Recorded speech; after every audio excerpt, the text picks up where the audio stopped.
being the low price leader. Sometimes they were the only game in the market. Like you saw, they like to go into rural areas with 50,000 people or less, or about 50,000 people, and they can monopolize the market. Distribution, they have become very, very good at distribution. They're so good that, Amazon tried to copy them. Vendor pricing, they demand lower prices from vendors and factors from the entire value chain. Okay, so all those things contribute to Walmart's success, not just one thing, but many, many, many different things. Okay. Walmart is perceived as having low prices. When you only have one place to shop, how do you know it's the lowest price? You think it's low, but you always have the internet to check against. But always, sometimes in rural areas, it'll take longer to get it. It could take up to a week. Okay, so what exactly are Walmart's costs lower than its competitors? Because of distribution, supplier relations with the companies that it does business with, information technology, HR management, marketing and merchandising, store cost, and location versus population, as we talked about before. Okay, so the cost of goods, labor, advertising, all of these different things contribute to Walmart's success. Over 2,000 stores in rural America where they can actually get a little bit higher prices if they don't have to compete against Target and a few other places. I guess Target's probably about the only competitor anymore. Lower rent in small markets, first mover advantage in geographic areas. Okay, so some of those are some of the things that makes Walmart more competitive than its competitors. So right now, the biggest competitor I think is probably Amazon and Target. Questions about the case study? Yes, no? Okay. Excuse me. So chapter 4 is all about Tata Motors. Your book talks about this. So this engineer decides he needs to build a small car so it's safe for these families in India.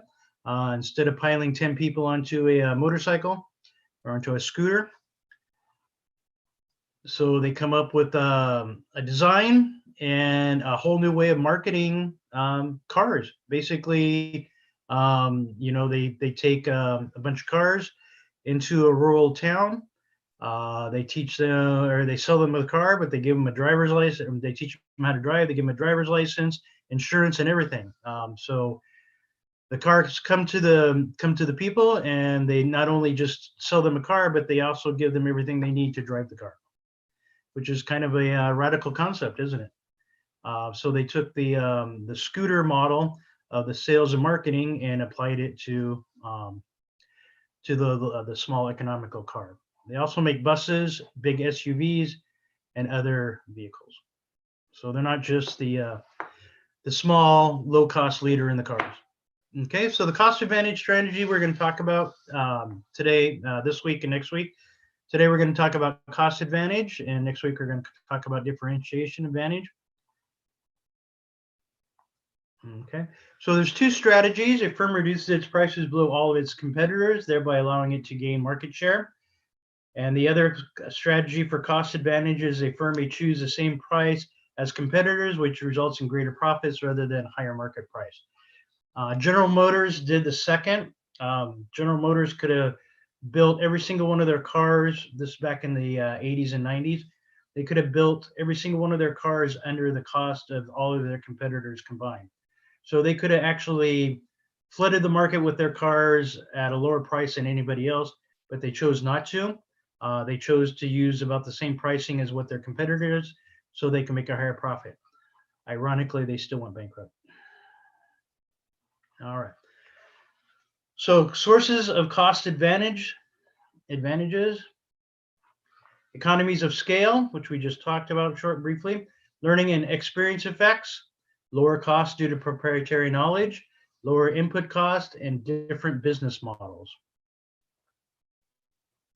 Okay, so economies of scale. A reduction in cost per unit due to increase in efficiency of production as the number of goods being produced increases. So economies of scale arise from four principal sources: ability to spread fixed costs of production, ability to spread non-production costs, the specialization of equipment, and specialization of people. So when you're able to spread your costs over many different aspects of your business, you're able to reduce the costs, therefore giving you an advantage of lower costs than your competitors. So you can actually make a higher profit or lower your price a little bit to grab a larger market share. So examples would be buy in bulk. So when a company like Walmart always buys in bulk, they always get the bulk pricing, but they can also, they have the means to distribute it, and you know, and also the means to put it on the shelves very, very quickly. Okay, R&D budgets, research and development to get the product out faster, quicker. Intel, and then 50 billion in operating cash flows. It's ExxonMobil. So gas companies, those are examples of some of the companies and how they use their economies of scale and their money. So these are definitions from your book, economies of scale, a graphic representation of the relationship between per unit for all you economic majors. I have that. Minimum effect scale, diseconomies of scale, and economies of scope. So this is what it looks like if you're an economics major. All right, so learning and experience effect. Any questions about that so far? Yes, no, maybe. I'll scroll through and see who's sleeping on camera. No, nobody? Good. All right. All right, so the learning effect, cost advantage strategy, a strategy in which the unique value of offered to customers is lower price products or services. I have a question in the chat. No, I do not have a question in the chat. All right. Learning curve, the concept that the labor cost per unit decrease with increase in volume due to learning. So if you're doing the same thing over and over again, the learning curve, especially like in manufacturing, they're going to learn how to do it quicker, faster, more efficiently. And the experience curve, a representation of the relationship between cumulative volume and product cost. Okay.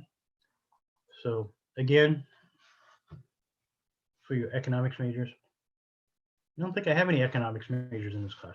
The law of experience value, variable and average, cost per unit decline by a constant percentage, but you can only decline so much, right? You can only get so good at something. We'll go over that in a few moments.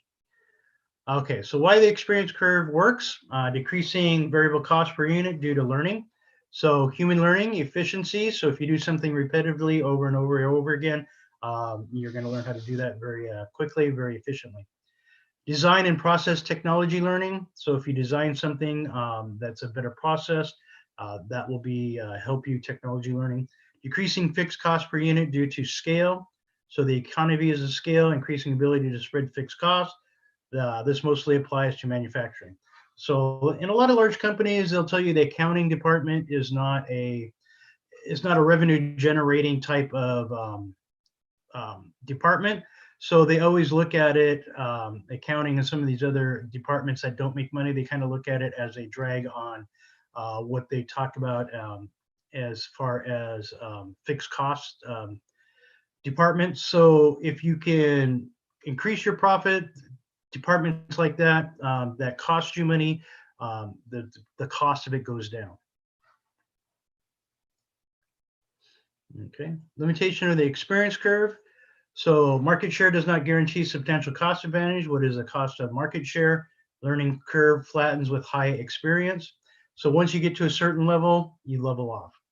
So you go so high and then it just levels. Spillover or knowledge survivals lower their cost of learning. So sometimes when you do perfect something, your rivals find out how you're doing it and copy you. Aging equipment can impede continued learning and cost advantages. So like, for example, airlines is an example of that. So as the equipment or the airline or airplanes become older and older, they become more costly. Okay, so disadvantage of scale of economies, firms with scale having advantage in economic upturns, but maybe a disadvantage during downturns. So all of those companies that you see right now having very difficult times during the COVID, weren't that good, or were not set up to be or set up doing very well to begin with. So when you see economic downturns like this, all these other companies going out of business, it's because that they disadvantage of the scale. World Market, or not World Market, what was it? Pure One went out of business. A lot of these other companies are going out of business, not only because of the COVID, but a lot of these companies were having a lot of problems other than that. So the market downturn just was a catalyst to, to kind of speed up the timeline. You may have more difficulty spending fixed costs when demands decline. Firms with heavy fixed costs can respond by shifting more of their cost structure from fixed cost to variable costs, outsourcing to make costs more valuable. Nike does this, and diversifying into businesses that are counter-cyclical.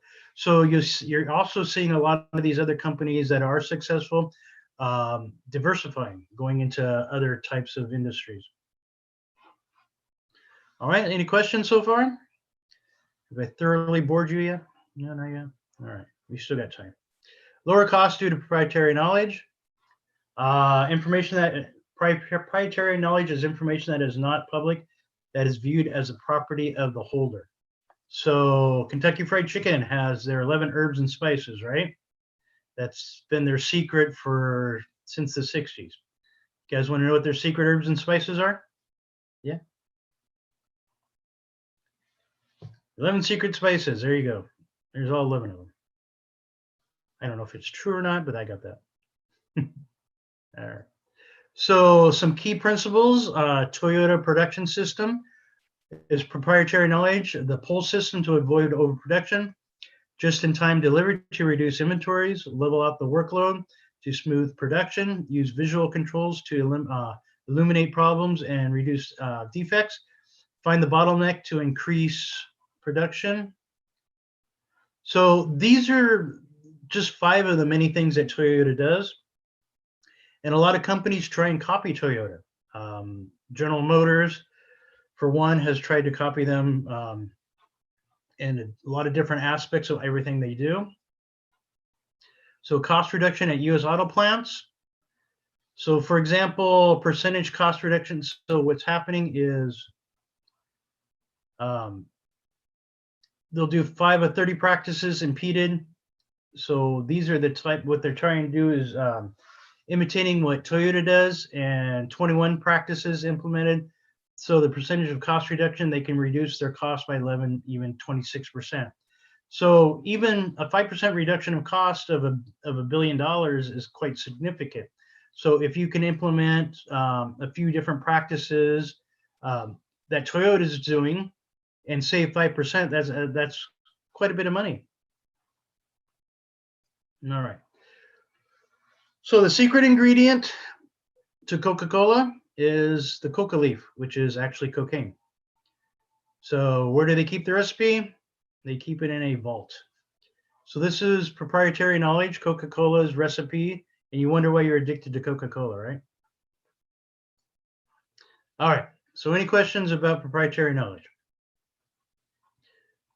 Lower input costs, resources such as people, raw materials, energy, information, or financing that are put into a system to obtain desired output. There are 4 primary ways that companies achieve cost advantage through lower cost inputs. So exercising strong bargaining power or oversupplies, which Walmart does. A lot of these companies do. Toyota has partnerships and actually owns part of the companies that they do business with, so they can get bargaining power over the cost of supplies. Cooperating, especially well with suppliers. So a lot of companies build relationships with their suppliers, and like I said, Toyota actually buys into their up to 50% of the costs and liabilities of their suppliers. Getting inputs from low-cost locations. Manufacturing auto parts, Mopar parts in Mexico would be an example of that. Arranging better access to inputs than other companies have. So, like we talked about Cobra Beer, how when they go into a new country and manufacture their beer, they do contracts of 4 years with their suppliers, so they can arrange better inputs. All right, so these are some of the examples of companies that do this.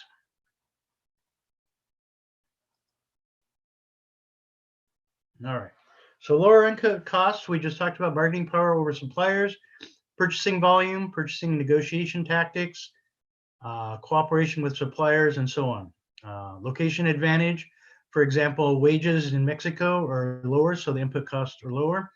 Financing charges and rates in Canada are much more friendlier when moving money around, so that you can actually make money moving it from Canada to the United States. And many other countries are that way also. The costs of the exchange rates are a lot different. Okay. So different business models. So the plan and set of activities implemented by a company to offer unique value and generate revenue and make a profit from operations. And then the value chain we've talked about, which is going to be your midterm, the sequence of all activities that are performed by a firm to turn raw materials into the finished products that are sold in a buyer, to a buyer. Okay. Everybody got that hint, right? That's going to be your midterm. Okay. All right, so different business models, reconfigure the value chain, eliminate activity steps in the value chain, eliminate retail stores, for example, Netflix, Amazon. We haven't talked about the one and only Blockbuster in Bend, Oregon yet, have we? No, we haven't done that yet. So we'll talk about that shortly. Okay, so success, economies of scale. Walmart is an example of that.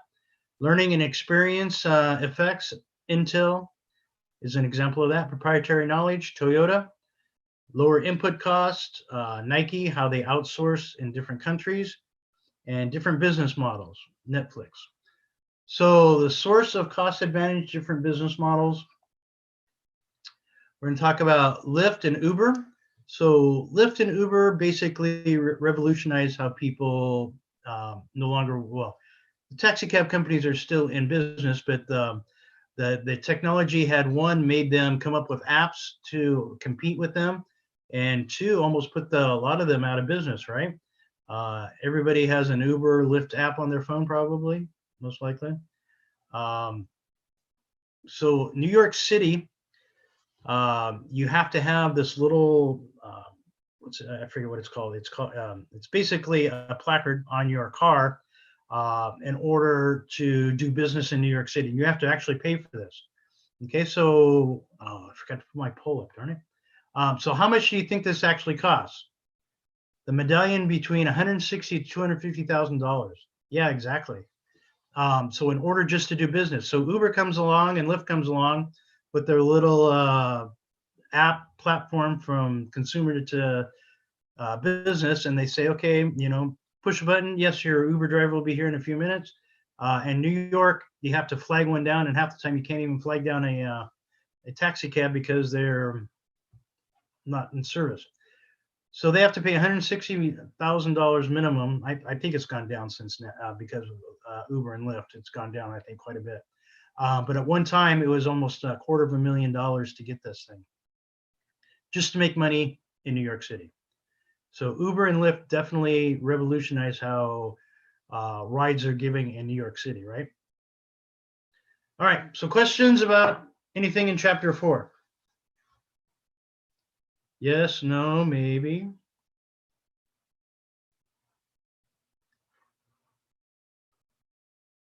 Fun stuff? Everybody awake? All right.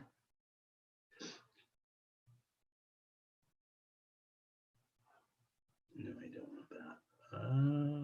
Questions, concerns? All right. So your next mini case is going to be Southwest Airlines, right? Which is due on January 27th at 9 a.m. All right, so Southwest, without a heart, it's just a machine, blah, blah, blah. So you guys been keeping up on the 737 MAX? They're going to be flying again soon. Not that anybody wants to fly with a bunch of infected people in a small airline, in a small airplane. All right, so some of the questions that are going to be on your mini case. What are the 5 sources of cost advantage of Southwest? Explain how Southwest Airlines uses these cost advantages to acquire competitive advantage. Fun stuff, right?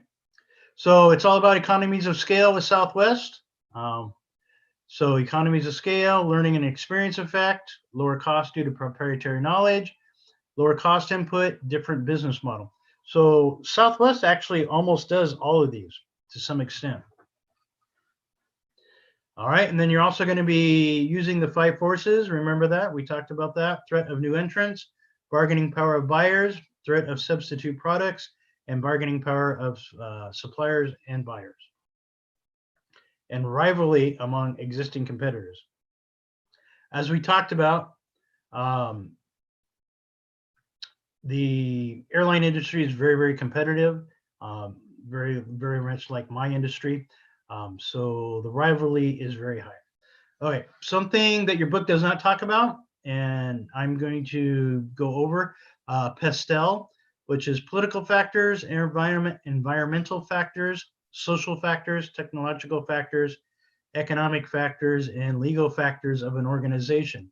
So this PESTEL is a good matrix to examine how a company functions in all these different ways. Not so much always in the United States. The United States, for most companies that are already doing business here, know how to negotiate all of these different factors and know how to do this. This is kind of a good framework for when you are taking your company from the United States and opening up a branch in a different country. And when we get to the international chapter, we'll go over a lot more of this. So the PESTEL, P stands for political. So government policy, political stability, corruption, foreign trade policy, tax policy, labor law, trade, and restrictions. Here in the United States, we know how the political government works, and it's pretty much almost the same in every state. So we don't have to worry about that too much. Sometimes, for example, when we did the USMC with Canada, United States, and Mexico, we kind of consolidated how the political environment is. So that's one of the things that's really nice. You have a question, Eric? Go ahead.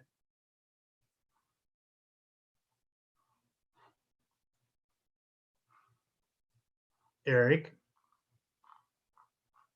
you raised your hand. You have a question? All right.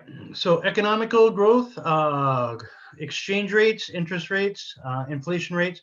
So doing business like between the United States and Canada, the exchange rates are quite a bit different. So, and doing business overseas in South America, China, exchange rates are always going to be different, and the way unemployment rates are, and other economic factors. Okay, so social, population growth rate, age distribution, career, attitude, safety, and all of these. So those things, even though they're constant here in the United States, they're not a constant when you decide to take your company global, or even to Canada and Mexico. It's still quite a bit different. So in technology, obviously the way technology keeps developing, in India, they're doing some great things with technology and innovation for entrepreneurs. So that's kind of a different climate here that we've shared for many years, and we've done for many years here in the United States and some of the other countries. So weather, climate, environmental. E stands for environmental. Obviously, you're not going to set up a ice cream stand in the North Pole. So all of these factors you are going to take into when you go into a different country, or even here in the United States, into a different climate. Okay, so discrimination laws, antitrust laws, employment. So L stands for the laws. We'll talk about a company that goes from the United States to France, opens up a opens up a distribution center and find, and all of these things that they gave to their employees, for example, time off, paid holidays, and all this other thing. Well, France, it's already mandatory and it's a law there. So all of these incentives that they gave employees here in the United States meant nothing to the French because they already expected that. They already had that by law. So that's something you want to look at that's going to be different. Okay. So obviously SWOT is internal and external when you're talking about many of the different strengths, weaknesses, opportunities